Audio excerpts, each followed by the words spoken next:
Hello all. This is Mr. Riffley. Trying my hand at a live video capture. Trying my hand at a new video format here. Still working on the screen age. The three relatives of mine who claim to be following it will probably be relieved that I haven't given it up to start this new format, but I've decided to try this out as well. The reason why I've been working on the screen age since about 2003 is, I guess I didn't know this when I started it, but I'm trying to figure out why we're kind of in this, collectively, why we're in the predicament that we're in right now with, COVID and Trump and now Biden and climate change, et cetera, the sort of constellation of crises that society seems to be backed up against. And one of the problems that I see with why we're in the predicament that we're in is that we're disconnected from our own past. And I think reconnecting with the past might be a good way to do that. The way that I'm doing it seems like it might be casting a deep line. But essentially the idea is that to reconnect with the past and the sort of society that we're in, we need to do it basically through visual media, since that's really how we sort of communicate and live our lives now, through visual media and through sort of this online, chattering class that's developed over online, over YouTube and Twitter and Twitch, whatever that is, and a lot of these other platforms. I finished Screen Age in 2018, and one of the things that, because it was kind of a prognostication a little bit, the idea being that it begins at the end, which is 2017, and the idea in 2017 with Trump being a new president and all the issues that we had been facing at that time was that things were likely to just sort of continue to get worse. And the thought had occurred to me that, if God forbid there were some big turnaround, that aspect of the project would really no longer be operative. But now 2021, 3-4 years later, luckily things have gotten a lot worse. So everything seems to be fine in terms of that project. But one of the things I wanted to do is just kind of talk about current events now with the Riffley's Roundtable as kind of a companion piece to the Screen Age. And the idea is, in order to sort of talk about current events in the context of some of the ideas discussed in that book and just elsewhere, I wanted to do a video sort of irregularly where I would pick a subject that's kind of in the news and discuss it, focusing mainly on smaller traffic YouTube channels. One of the reasons why is they tend to be a little bit less polemical. These high traffic channels tend to be mostly about who kind of sucks and who kind of doesn't. Do you like Joe Biden? Do you like Trump? Are you anti-vaxxer? Are you pro-vaxxer? And all this sort of these kind of binary polemicals that high traffic channels tend to either exploit or otherwise employ in order to get views. So I guess I kind of like videos with no views. So I'm lucky in that sense. But I think videos with fewer views they tend to be able to address a wider variety of material. There's less censorship. There's less censorship from YouTube and some of these other platforms, and there's also less self-censorship. You put up these videos, you put a lot of work into them. Especially if they do get a lot of traffic, you want to make sure to follow the rules so that the YouTube doesn't nix them and you lose all your work. So the smaller independent channels will not necessarily have that problem to the same degree. So I think you're likely to encounter a wider variety of perspectives. And then smaller independent channels, there's in some ways less vetting, quote unquote. So you might acquire a wide variety of perspectives on a smaller independent channel. A lot of those may be untrue or misleading, but the large corporate channels seem to have one basic perspective, which is guaranteed to be true and misleading. And I'd also like to attempt a more extraneous speaking style. I think that's going very well so far. So this show is called the Afghan Reconfiguration. I want to talk about the what's going on in Afghanistan here, in late August, early September 2021. And I call it a reconfiguration instead of a withdrawal because, like a lot of other people, I have my suspicions that what actually is going on is kind of a rebranding or an unbranding, maybe is more likely, of what's going on in Afghanistan.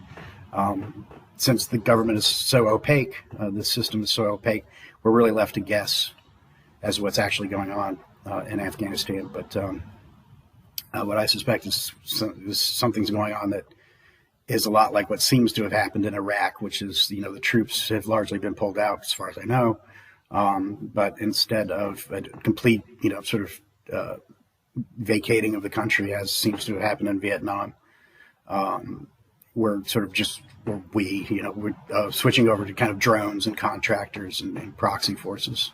That's what I anticipate will end up happening in Afghanistan going forward. But there's also a chance that this is just a ruse to kind of go back in, in full force. So since the government's not going to tell us, we're just going to have to sort of figure it out ourselves. So the first thing I wanted to talk about is another channel, a channel I've been following for about the last, I'd say, month or two. It's called the Corrupted Paul Show. I didn't write down the guy's name, unfortunately, but really, he's a real funny guy. He's in his late 40s, I believe. That's his name escapes me. Maybe that's just 12. I wasn't going to talk about him this week or start with him just because his video that I want to discuss is called "How to Commit Bread Tube Harry Carey and Not Give a Damn." It's already a funny title, but mostly it's about how much the Democrats suck. And as much as I often enjoy those kinds of videos, we kind of criticizing the Democrats is starting to become as pointless as criticizing the Republicans. They seem to be intractable. So,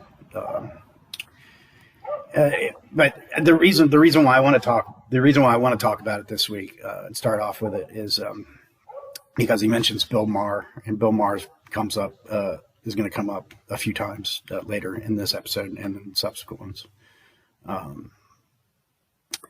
So the video that we're starting with is he's talking about an appearance that Glenn Greenwald made on Bill Maher. I think it was some time ago, where basically Glenn Greenwald shellacks Bill Maher, which is happening a lot lately. I think Bill Maher, in this kind of centrist liberal perspective, is becoming less popular, at least with a certain sort of, I would say, probably either lower income or sort of more disaffected kind of class of Americans and so forth that typically the Democratic Party is alleged to be appealing to. They were originally, laugh along with me, the party of the working class. So anyway, Glenn Greenwald, Bill Maher sort of makes his typical point about, yes, maybe, the U.S. is misguided, the government, but, we're still sort of this, he doesn't talk to this terms where we're sort of this still the exceptional country, we're the shining city on the hill and all this sort of stuff. And Glenn Greenwald is very adept at redirecting all of these sort of, I'm not sure how hard it is to do at this point because Bill Maher's points have become very kind of boilerplate, just sort of, doing a stamp, yes, if you don't like it here, why don't you go to Afghanistan yourself, or why don't you move to Somalia? It's kind of that. He didn't put it in so many terms, but that seems to be kind of the import of what he was saying. We're imperfect, but we're the best the world has got. So the thing that's really infuriating about, I feel like what Bill Maher's, his most infuriating moment was Glenn Greenwald is making a lot of, forcefully made, but, challenging points, almost kind of obvious points about the U.S. involvement in Afghanistan and then sort of how abysmal it's been. What a poor reflection on us as a nation, I think it has turned out to be. And Bill Maher kind of passive aggressively, says, so it's all our fault. These things are interlinked because we are continuously interfering in that part of the world. And so to say really, it's all our fault. It's not. And this is a very disingenuous sort of debating tactic that dishonest people will refer to if they really don't have a response. And I kind of feel Bill Maher here. He's taken up a position. This is why I almost kind of feel for TYT and some of these other mainstream, liberal outlets, opinion outlets, because they're really not being given much to work with. This is a narrative that's becoming unsellable, in my opinion. And the thing about, so it's all ours. Basically, Glenn Greenwald is saying there are things that happen, and horrible things that happened in Afghanistan that we're accountable for, or our government is accountable for. And to respond, so it's all our fault. It's kind of like saying, is Jeffrey, you're going to tell me Jeffrey Dahmer is a cannibal? Is he responsible for all cannibalism? Is are chili dogs responsible for all heartburn? You don't think it's a ridiculous point. And it's I think the funniest part about the video is when the host is zooming in. He talks about Ro Khanna's face, who is the audience is responding positively to Glenn Greenwald's points. And there's this kind of look, oh boy, what did I get into? Let me note something. Let me go back in this video. All right, I want to show you something that is crucial, even more crucial than Glenn Greenwald might not have even noticed back in the day. Look at this expression right here. Okay? Look at her expression. Them kill their children and women and innocent. That's an expression of somebody scared shitless. Let me pause this a minute. That is the expression of somebody scared shitless at the amount of the people in the audience applauding and reacting to Glenn Greenwald, because they know their jig is fucking up and they have absolutely no fucking partisan pushback for this shit in that part of the world. And so to say it's all our fault. It's not our fault, but when you send your military for 6 decades into other countries, kill their children and women and innocent men. Later on, he talks about Cori Bush and this bit where she staked out a position and she slept on the Capitol steps. It was kind of a, sort of a very gimmicky kind of public, sort of faux demonstration of concern about the eviction moratorium. And Max Blumenthal went up and kind of started asking her questions, and then somebody else in the audience started to say, "What about the 10%?" Meaning the 10% of the people who are at risk of eviction, who aren't covered by the eviction moratorium, and the Democrats aren't really doing anything, so far as I know, to help. And they basically say, what did he say? Sound cannon this question, and just kind of zapped him out of the picture, which something the Democrats have to do a lot, because a lot of their activity that is meant to appear to be directed at helping the working people is in fact just sort of it's busy work, it's PR. There's nothing really being accomplished, and meanwhile the sort of immiseration of the American people is just going on, and really doesn't seem to be much being done to stop it. So at the end of the video, he makes a great point about the host makes a great point about YouTube and some of these other social media that they feed on conflict and discord. The pattern I'm showing you is very consistent. YouTube's algorithm favors people who smear other fucking people, as freaking Jordan and Jennifer Deese Jordan of Status Quo has that they have been exonerated to an extent just by my own analytics. You know, just our bitch slapping each other does work in some cases to our favor. As long as we bitch and smack each other around, YouTube's algorithm will do us justice. But the moment we start talking about politicians, right here's one. This is one of my most recent. Bernie Sanders confesses that he sucked for 13 years. Let's pull the analytics on that one.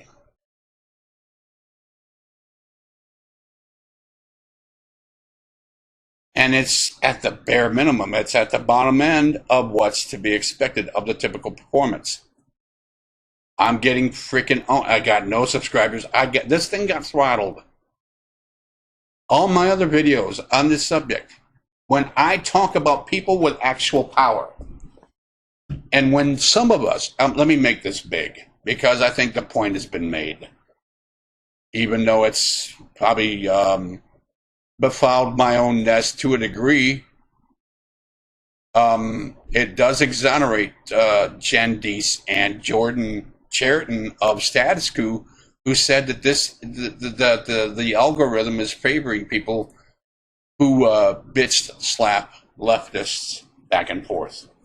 Basically, between people who don't have very much establishment, credibility. So I think, stuff like when.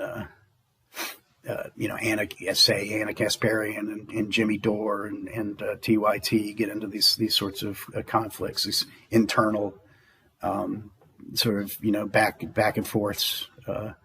That gets a lot of traffic. I know that seemed to have taken over at least sort of this little this sort of progressive corner of YouTube for, I would say, like a month and a half, and it still sort of surfaces every once in a while. But anyone who wants to just sort of make a video talking discursively about the sort of situation that we're in, that is going to get suppressed, and also anybody who attacks anyone in power, which is like your AOCs, your Cory Bushes, your Joe Bidens, and this kind of thing. That's going to get that's going to get pushed down as well. Basically, these establishment institutions want regular people fighting amongst themselves. They don't want people sort of punching up or calling attention to the flaws in the institutions.